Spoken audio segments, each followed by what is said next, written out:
Hello everyone, you're on the GeekBox YouTube channel. Today you will find out how to use USB extended storage PlayStation 5. Let's go.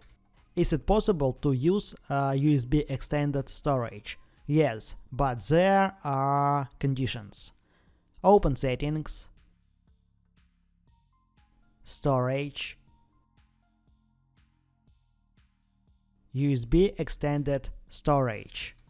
Format a USB extended storage.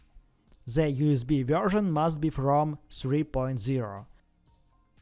Capacity of 250 GB minimum and 8 TB maximum.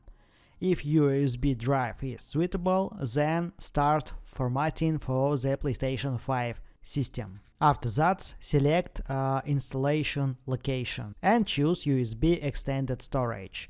But I advise you to install an M2 drive.